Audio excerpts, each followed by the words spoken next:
नमस्कार। आकाशवाणी से प्रस्तुत है समाचार प्रभात।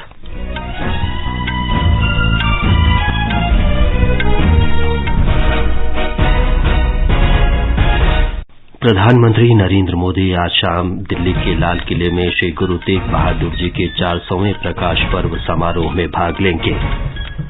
प्रधानमंत्री आज लोक सेवा दिवस पर वर्ष 2021 के लिए लोक प्रशासन उत्कृष्टता पुरस्कार प्रदान करेंगे। ब्रिटेन के प्रधानमंत्री बोरिस जॉनसन 2 दिन की भारत यात्रा पर आज अहमदाबाद पहुंचेंगे। राष्ट्रीय प्रशिक्षु मेला आज देश भर में 700 से अधिक स्थानों पर आयोजित किया जा रहा है। कर्मचारी भविष्य निधि संगठन से इस वर्ष फरवरी में 14,12,000 नए अंशदाता जुड़े। दिल्ली आपदा प्रबंधन प्राधिकरण ने दिल्ली में सार्वजनिक स्थानों पर मास्क लगाना अनिवार्य किया। हरप्रीत सिंह और सचिन सहरावत ने मंगोलिया के उलान बातर में एशियाई कुश्ती प्रतियोगिता में कांस्य पदक जीते। वेस्टइंडीज के ऑलराउंडर खिलाड़ी केरन पोलार्ड ने अंतर्राष्ट्रीय क्रिकेट से संन्यास लेने की घोषणा की और आईपीएल क्रिकेट में दिल्ली कैपिटल्स ने पंजाब किंग्स को 9 विकेट से हराया।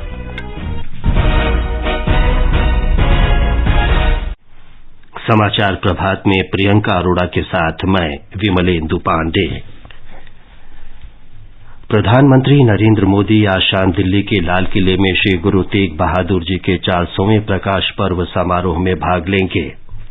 इस अवसर पर प्रधानमंत्री उपस्थित लोगों को संबोधित करेंगे और स्मारक सिक्का तथा डाक टिकट भी जारी करेंगे। कार्यक्रम का आयोजन भारत सरकार दिल्ली सिख गुरुद्वारा प्रबंधन समिति के सहयोग से कर रही है। कश्मीरी पंडितों की धार्मिक स्वतंत्रता के विरोध में मुगल बादशाह औरंगजेब ने गुरु तेग बहादुर जी को मौत की सजा दी थी। दिल्ली का गुरुद्वारा शीशगंज साहिब और गुरुद्वारा रकाबगंज उनके इस बलिदान का साक्षी है। प्रकाश पर्व पर आयोजित कार्यक्रम में देश के विभिन्न हिस्सों से रागी और बच्चे शबद कीर्तन में भाग लेंगे। इस दौरान सिखों के 9वें गुरु तेग बहादुर जी के जीवन पर आधारित भव्य लाइट एंड साउंड शो का भी आयोजन किया जा रहा है। इसके अतिरिक्त सिखों के पारंपरिक मार्शल आर्ट गटका का भी आयोजन किया जाएगा। यह कार्यक्रम गुरु तेग बहादुर की शिक्षाओं को दर्शाने पर केंद्रित है, जिन्होंने धर्म और मानवीय मूल्यों, आदर्शों और सिद्धांतों की रक्षा के लिए अपने जीवन को बलिदान कर दिया था। गुरु तेग बहादुर जी की पुण्यतिथि 24 नवम्बर को प्रतिवर्ष शहीदी दिवस के रूप में मनाई जाती है। उनकी विरासत राष्ट्र के लिए एक महान एकीकरण शक्ति के रूप में कार्य करती है। सुपर्णा सैकिया के साथ आनंद कुमार, आकाशवाणी समाचार, दिल्ली। 400वें प्रकाश पर्व पर 2 दिन का आयोजन कल से लाल किला परिसर में शुरू हुआ। तेग बहादुर सिमरिए, तेग बहादुर सिमरिए, तेग बहादुर सिमरिए, तेग बहादुर सिमरिए। करनो ने दयावे ताए, सब ठाई होए सहाय, सब ठाई होए सहाय। गृह मंत्री अमित शाह ने अपने उद्घाटन संबोधन में कहा कि देश के प्रत्येक व्यक्ति के हृदय में गुरु तेग बहादुर जी के प्रति अपार श्रद्धा है। श्री शाह ने कहा कि गुरु तेग बहादुर जी हिंद की चादर जगत गुरु के रूप में लोकप्रिय हैं और करोड़ों लोग उनके पथ का अनुसरण करते हैं। उनको हिंद की चादर का नाम से आज भी 400 साल के बाद भी न केवल भारत, पूरी दुनिया सम्मान, श्रद्धा और भक्ति के साथ उनके कार्यों को, जीवन को और उनके संदेश को नमन करता है। और नरेंद्र मोदी जी ने भारत के सांस्कृतिक मंत्रालय के माध्यम से इस प्रकाश पर्व को बहुत मन और भक्ति भाव के साथ मनाकर न केवल भारत, पूरी दुनिया के अंदर महान सिख गुरुओं के संदेश को, उनके भक्ति के संदेश को, उनके वीरता के संदेश को, बलिदान और समानता के संदेश को पूरी दुनिया के सामने उजागर करने का काम किया। प्रधानमंत्री नरेंद्र मोदी आज लोक सेवा दिवस के अवसर पर वर्ष 2021 के लिए लोक प्रशासन उत्कृष्टता पुरस्कार प्रदान करेंगे। केंद्र और राज्य सरकारों के संगठन और जिला प्रशासन के असाधारण और अभिनव कार्यों को सम्मानित करने के लिए ये पुरस्कार दिए जाते हैं। इस वर्ष प्राथमिकता के आधार पर 5 कार्यक्रमों के लिए 10 पुरस्कार दिए जाएंगे। नवाचार के लिए भी 6 पुरस्कार प्रदान किए जाएंगे। लोक सेवा दिवस पर कल विज्ञान और प्रौद्योगिकी मंत्री डॉक्टर जितेंद्र सिंह ने नई दिल्ली में 2 दिन के कार्यक्रम का उद्घाटन करते हुए कहा कि पहले लोक प्रशासन उत्कृष्टता पुरस्कार अधिकारी के व्यक्तिगत कार्यों पर आधार पर दिए जाते थे, लेकिन अब ये पुरस्कार विभिन्न जिलों के प्रमुख कार्यक्रमों के प्रदर्शन पर आधारित होंगे। We were the first to go inline nearly 6 years ago because we realized that we had to remain connected to Shillong where we had the NEC headquarters. Similarly, this is a government which would take pride in having said that we did away with many rules. 1,500 rules we have done away. Within weeks after taking over in 2014, we did away with that gazetted attestation. Similarly, aspirational district. It's a trendsetter, something unique which might not have been tried in government sector across the world. Britain के प्रधानमंत्री Boris Johnson आज से 2 दिन के भारत यात्रा पर आ रहे हैं। श्री जॉनसन कल प्रधानमंत्री नरेंद्र मोदी से आपसी मुद्दों पर विचार विमर्श करेंगे।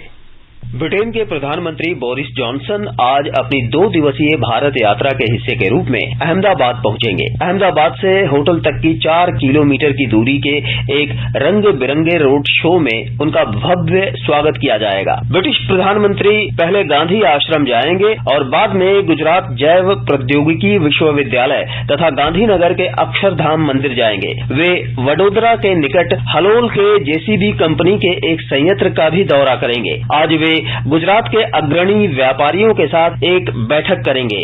शाम को श्री जॉनसन दिल्ली के लिए रवाना होंगे। योगेश पांड्या की रिपोर्ट के साथ समाचार कक्ष से मनोज। भारत और ब्रिटेन के बीच दीर्घावधि और ऐतिहासिक संबंध हैं, जो पिछले वर्ष भारत ब्रिटेन वर्चुअल शिखर सम्मेलन के दौरान कार्यनीतिक साझेदारी के रूप में और मजबूत हुए। दोनों देशों के प्रधानमंत्री वर्ष 2030 की कार्य योजना के कार्यान्वयन की समीक्षा भी करेंगे और आपसी संबंध सुदृढ़ करने के उपायों पर वार्ता करेंगे। उनके बीच परस्पर हित के क्षेत्रीय और वैश्विक मुद्दों पर भी बातचीत होगी। ब्रिटेन के प्रधानमंत्री के रूप में श्री जॉनसन की ये पहली भारत यात्रा है। प्रधानमंत्री नरेंद्र मोदी ने गुजरात के दाहोद में कल 22,000 करोड़ रुपए की विभिन्न परियोजनाओं का शिलान्यास और लोकार्पण किया। इनमें दाहोद में रेल उत्पादन इकाई में 9,000 हॉर्स पावर की विद्युत इंजन विनिर्माण परियोजना शामिल है। श्री मोदी ने 1,400 करोड़ रुपए से अधिक राशि की अन्य विकास परियोजनाओं का लोकार्पण भी किया।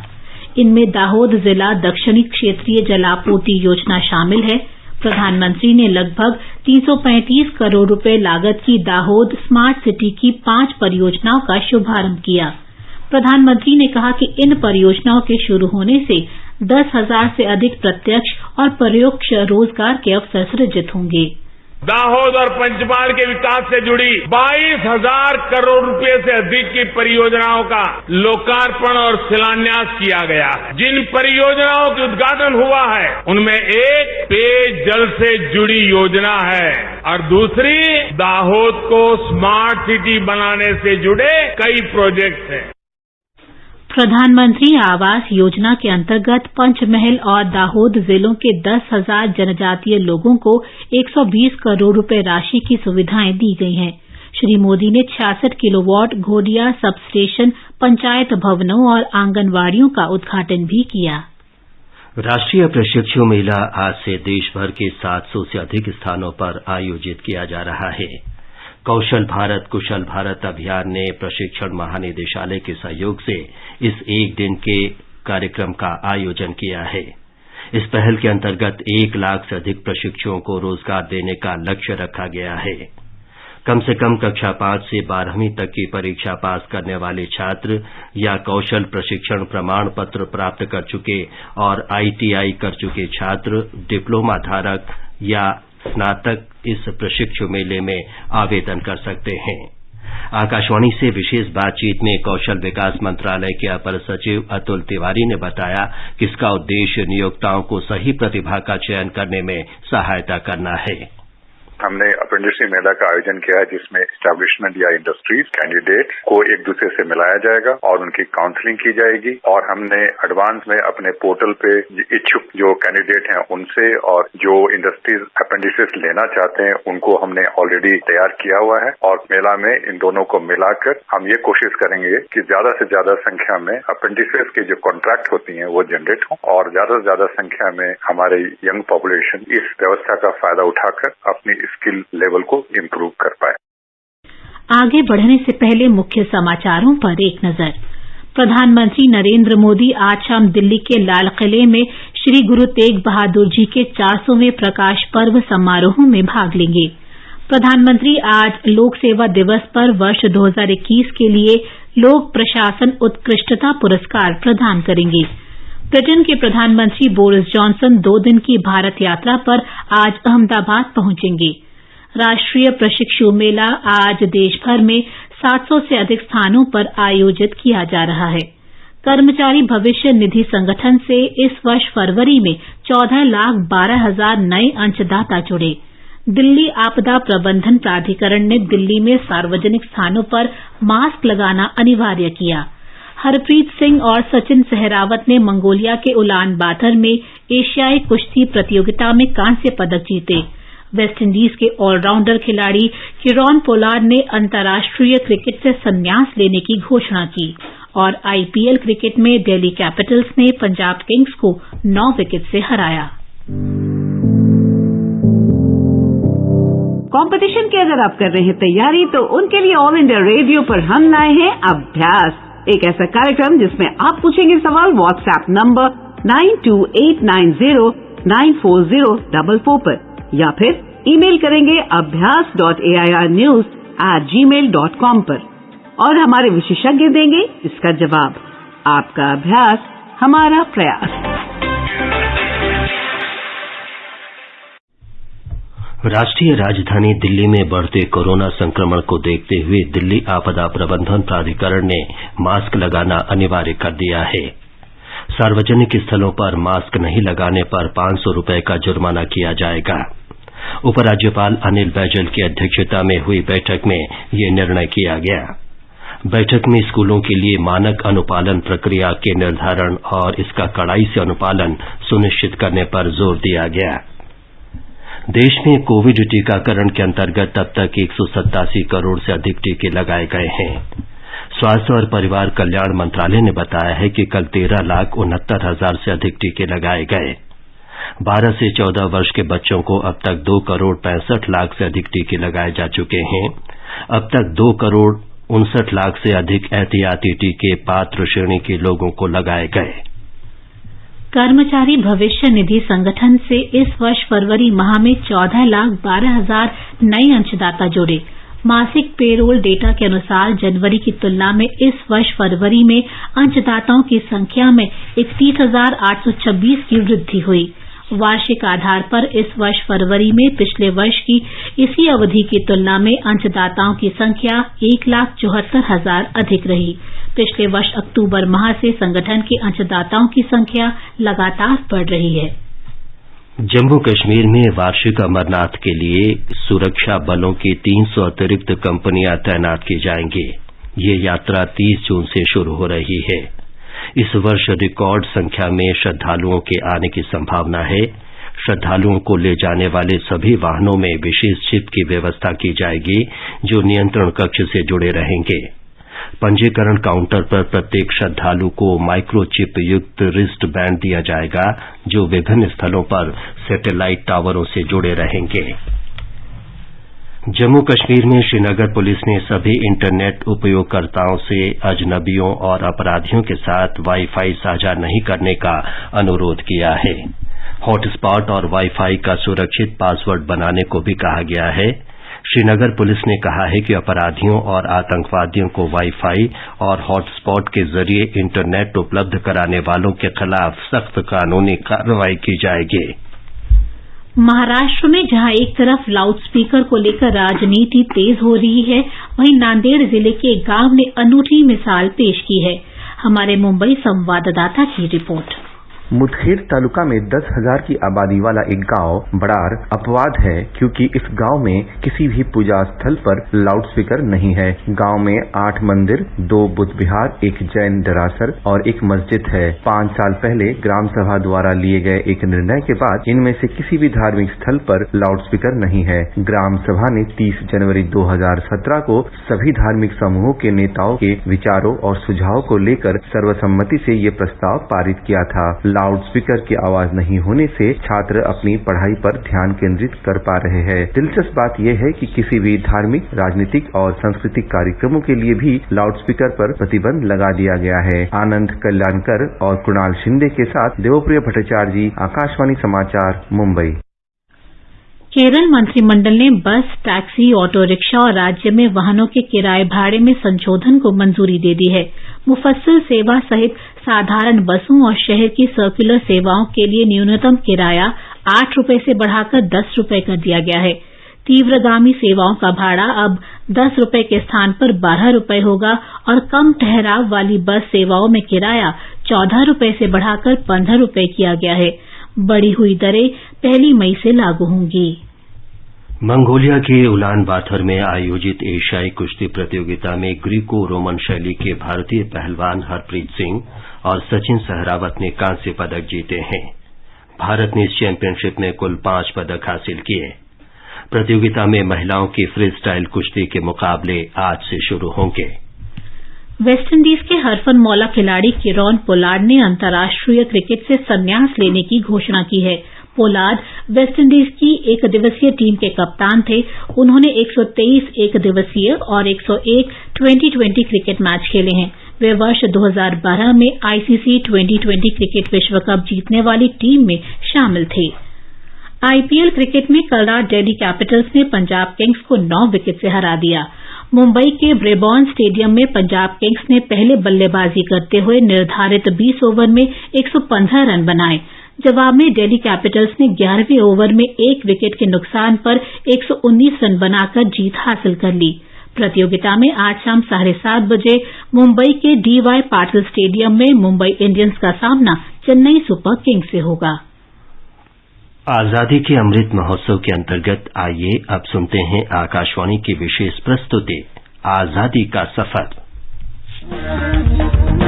आजादी का अमृत महोत्सव।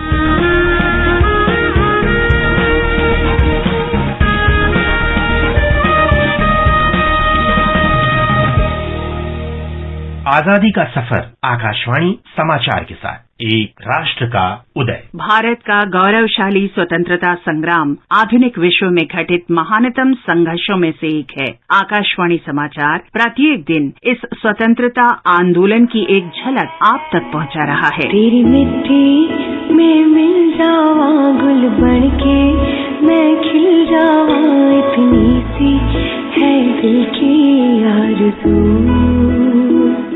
आज की कड़ी में हम स्वतंत्रता सेनानी तारावती का स्मरण कर रहे हैं, जिनका जन्म पंजाब के भटिंडा में 21 अप्रैल 1908 को हुआ था। उन्होंने स्वदेशी आंदोलन, असहयोग आंदोलन और नमक सत्याग्रह में सक्रिय भूमिका निभाई।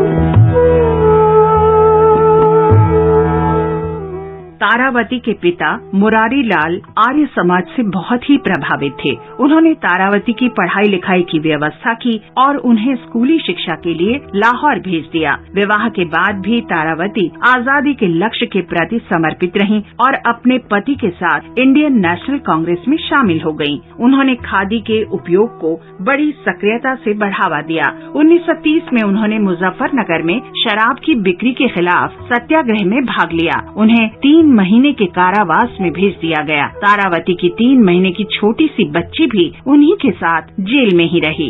होठों पर वंदे मातरम और जय हिंद का मंत्र लिए तारावती ने 3 महीने कारागार में खादी बुनते हुए गुजारे। भारत छोड़ो आंदोलन के दौरान भी उन्हें कैद कर लिया गया और वाराणसी में जेल में रखा गया। आकाशवाणी के साथ बातचीत में तारावती के पुत्र प्रवीण कुमार गुप्ता ने उनकी प्रबल राष्ट्रभक्ति का स्मरण किया। आर्य समाजी विचारधारा को मानने वाली अम्मा जी का जीवन ही सेवा भावना से भरा रहा। चाहे वे गरीब कन्याओं के लिए वोकेशनल स्कूल हो या वृद्ध महिलाओं के लिए आश्रम। जीवन पर्यंत वो इस सेवा भावना में लगी रही। विनोबा जी के भूदान यज्ञ में उनकी विशेष रुचि रही। आजादी मिलने के बाद भी तारावती अपना जीवन जनसेवा में समर्पित करती रहीं। 2007 में उत्तर प्रदेश के मुजफ्फरनगर स्थित आवास में उनका निधन हो गया। देश की इस महान सुपुत्री तारावती को आकाशवाणी का शत शत नमन। ओ मोरा पुनार दे, ओ मोर सिकुनी दे, एने खन खुला, एने खन खुला, एने खन मरम दे। आज हम असम के स्वतंत्रता सेनानी मनगोविंद चक्रवर्ती का भी स्मरण कर रहे हैं, जिनका जन्म धुबरी जिले के सुदूर सत्रसाल गांव में 21 अप्रैल 1893 को हुआ था। उन्होंने 1921 में महात्मा गांधी के आह्वान पर अपनी कानून की पढ़ाई छोड़ दी और असहयोग आंदोलन में शामिल हो गए। ओ मोर हुरिया मात, ओह मोर हुदिमा, पृथ्वीर कोटु विसारी जनम तो नुपुआ करिलेउ पा। मनगोविंद एक छात्र कार्यकर्ता के रूप में स्वतंत्रता आंदोलन से जुड़े। 1919 में कलकत्ता से ग्रेजुएशन करने के बाद वे असम लौटे और अपने गांव में शिक्षा और स्वास्थ्य क्षेत्र में निर्धनों और महिलाओं के उत्थान के लिए काम करने लगे। 1921 में असहयोग आंदोलन से जुड़ने के बाद मनगोविंद ने कलकत्ता की गलियों में विदेशी वस्त्रों को जलाने का अभियान चलाया और खुद खादी पहनने की शुरुआत की, जिसे उन्होंने आजीवन जारी रखा। स्वाधीनता संग्राम में सक्रिय भागीदारी के कारण उन्हें कई बार जेल जाना पड़ा। ओ मोर उपजा थाई, ओ मोर कमियाई, साइलाओ एबार मुखनी तुमार हैपा मोर पलवाना। आजादी के बाद मनगोविंद ने पिछड़े क्षेत्रों के उत्थान के लिए काम किया। उनके अथक प्रयासों से धुबरी जिले में 9 स्कूल, 4 सरकारी औषधालय और 2 डाकघरों की स्थापना हुई। मनगोविंद चक्रवर्ती का निधन 20 अप्रैल 1973 को धुबरी में हुआ। देश के तत्कालीन राष्ट्रपति फखरुद्दीन अली अहमद उनके दुखी परिवार को टेलीग्राम से संवेदना संदेश भेजने वाले पहले लोगों में थे। इस महान स्वतंत्रता सेनानी मनगोविंद चक्रवर्ती को हमारा शत शत नमन। आज हम स्वाधीनता सेनानी गणपत राय पांडे का भी स्मरण कर रहे हैं, जिन्होंने 1857 की आजादी की पहली लड़ाई में भाग लिया था। 17 जनवरी 1809 को रांची में जन्मे गणपत राय छोटा नागपुर के महाराजा के दीवान थे। उन्होंने 1857 के संघर्ष में सक्रियता से भाग लिया। ब्रिटिश सेना ने मार्च 1858 में उन्हें गिरफ्तार कर लिया। उनकी संपत्ति जब्त कर ली गई और 21 अप्रैल 1858 को रांची में उन्हें फांसी दे दी गई। इस महान शहीद गणपत राय पांडे को भावभीनी श्रद्धांजलि। और अब आकाशवाणी समाचार के साथ आजादी का सफर की ये कड़ी संपन्न होती है। कल फिर मिलेंगे अगली कड़ी के साथ।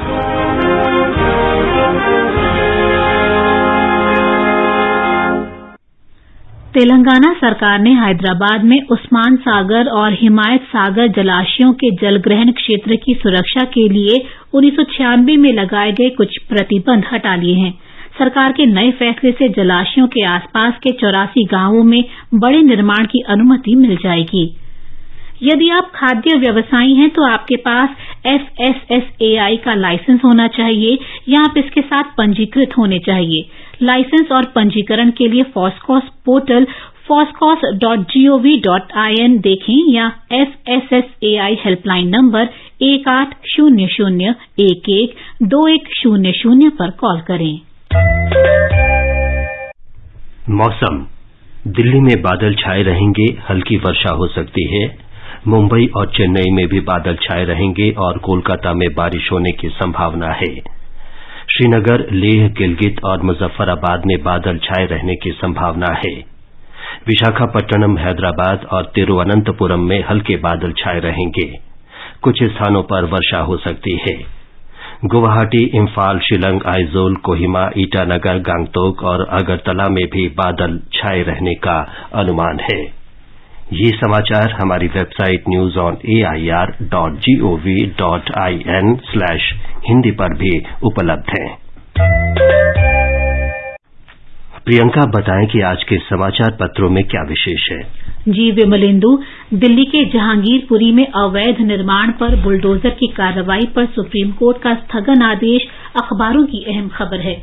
दैनिक जागरण की सुर्खी है, उपद्रवियों के खिलाफ चला बुलडोजर, दिल्ली में पहली बार हुई ऐसी कार्रवाई। सुप्रीम कोर्ट ने जारी किया यथास्थिति का आदेश। जमीयत उलेमाए हिंद की याचिका के बाद रुकी कार्रवाई, आज फिर होगी सुनवाई। उधर जहांगीरपुरी हिंसा मामले में जनसत्ता का कहना है, जांच के लिए दिल्ली पुलिस बंगाल पहुंची। पारंपरिक चिकित्सा पद्धति और आयुष उत्पादों को दुनिया भर में पहचान दिलाने के भारत सरकार के प्रयास पर राजस्थान पत्रिका का शीर्षक है, आयुर्वेदिक उत्पादों के लिए शुरू होगा भरोसे का आयुष मार्ग। पारंपरिक चिकित्सा में कारोबार को बढ़ावा देने की कई पहल, हेल्थ टूरिज्म के लिए आयुष वीजा की नई श्रेणी, जारी होगा आयुष चिन्ह। गुजरात में आदिजाति महासम्मेलन में प्रधानमंत्री नरेंद्र मोदी के संबोधन को लोकसत्य ने सुर्खी दी है, मेक इन इंडिया का केंद्र होगा दाहोद, नए कारखाने से हजारों लोगों को रोजगार मिलने की संभावना। राष्ट्रीय राजधानी दिल्ली में बढ़ते कोरोना संक्रमण पर राष्ट्रीय सहारा का शीर्षक है, दिल्ली में मास्क फिर जरूरी, न पहनने पर 500 रुपए का जुर्माना, खुले रहेंगे स्कूल, कोविड प्रोटोकॉल का कड़ाई से करना होगा पालन। राजधानी में एक दिन में करीब 60% मामले बढ़े, 1009 लोगों में संक्रमण की पुष्टि। वैश्विक खाद्य संकट पर दैनिक जागरण की सुर्खी है, अब दूसरों का भी पेट भरेगा भारत। रूस यूक्रेन युद्ध ने बिगाड़ा अंतर्राष्ट्रीय कमोडिटी मार्केट का संतुलन, दक्षिण अफ्रीका सहित कई प्रमुख देशों ने बिगाड़ी खेती की दशा, खाद्यान्न समेत अन्य कृषि उपज की वैश्विक मांग में भारी वृद्धि। हिंदुस्तान की खबर है, छोटे निवेशकों की सुरक्षा के लिए निधि कंपनियों पर सख्ती बढ़ी, सरकार ने नियमों में किया संशोधन, जमा लेने से पहले केंद्र से पूर्व मंजूरी होगी आवश्यक।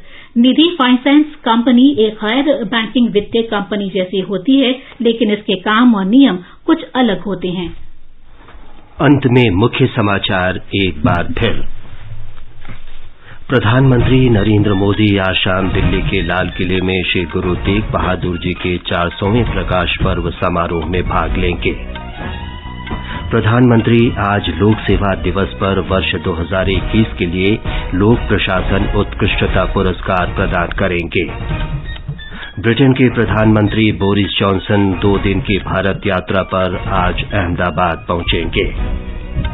राष्ट्रीय प्रशिक्षु मेला आज देश भर में 700 से अधिक स्थानों पर आयोजित किया जा रहा है। कर्मचारी भविष्य निधि संगठन से इस वर्ष फरवरी में 14,12,000 नए अंशदाता जुड़े। दिल्ली आपदा प्रबंधन प्राधिकरण ने दिल्ली में सार्वजनिक स्थानों पर मास्क लगाना अनिवार्य किया। हरप्रीत सिंह और सचिन सहरावत ने मंगोलिया के उलान बातर में एशियाई कुश्ती प्रतियोगिता में कांस्य पदक जीते। वेस्टइंडीज के ऑलराउंडर खिलाड़ी केरन पोलार्ड ने अंतर्राष्ट्रीय क्रिकेट से संन्यास लेने की घोषणा की। और आईपीएल क्रिकेट में दिल्ली कैपिटल्स ने पंजाब किंग्स को 9 विकेट से हराया। इसके साथ ही समाचार प्रभात का ये अंक समाप्त हुआ। नमस्कार।